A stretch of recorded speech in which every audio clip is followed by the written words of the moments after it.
നമസ്കാരം. എൻ്റെ പേര് ഡോക്ടർ വിഷ്ണു ബി മെനോൻ. ഞാനിവിടെ അമൃത ഹോസ്പിറ്റലിൽ ഡിപ്പാർട്ട്മെൻറ്റ് ഓഫ് കമ്മ്യൂണിറ്റി മെഡിസിനിൽ വർക്ക് ചെയ്യുന്നൊരു ഡോക്ടറാണ്.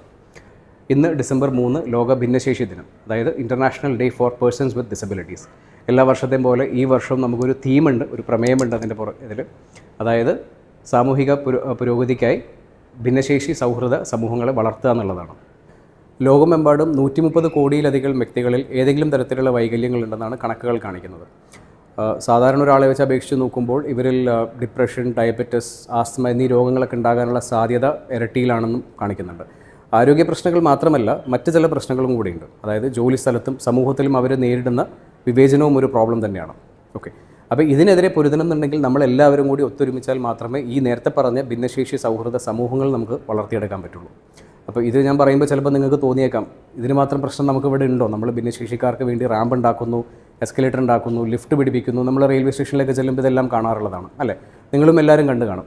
അപ്പോൾ ഇതെല്ലാം ഉണ്ടാക്കി വരുന്നുണ്ട്. ഇപ്പോഴും പല സ്ഥലങ്ങളിലും റാമ്പും കാര്യങ്ങളൊക്കെ ഉണ്ട്. പക്ഷേ ഇത് എത്രത്തോളം പേർക്ക് ഉപയോഗിക്കാൻ പറ്റുന്നു എന്നുള്ളതും കൂടി നമ്മൾ ആലോചിക്കണം.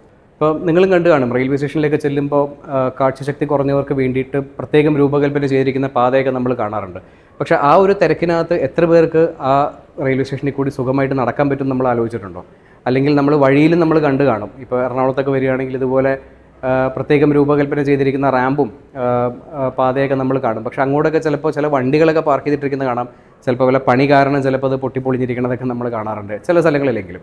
ഇങ്ങനെയൊക്കെ പ്രശ്നങ്ങൾ ഉണ്ടാകുമ്പോൾ പലപ്പോഴും അവർക്കത് ഉപയോഗിക്കാൻ ബുദ്ധിമുട്ടാണെന്നുള്ളതും കൂടി നമ്മൾ മനസ്സിലാക്കണം. അപ്പോൾ ഇങ്ങനത്തെ പ്രശ്നങ്ങൾ കാരണം അവർക്കത് ഉപയോഗിക്കാതെ വരുമ്പോൾ അവരുടെ ശരീരമല്ല അവരുടെ പ്രശ്നം, അവരുടെ വൈകല്യമായിട്ട് വരുന്നത്. നമ്മുടെ അശ്രദ്ധയും നമ്മുടെ അവഗണനയുമാണ് അവർക്ക് ഈ പ്രശ്നത്തിലേക്ക് നയിച്ചെടുക്കുന്നത്.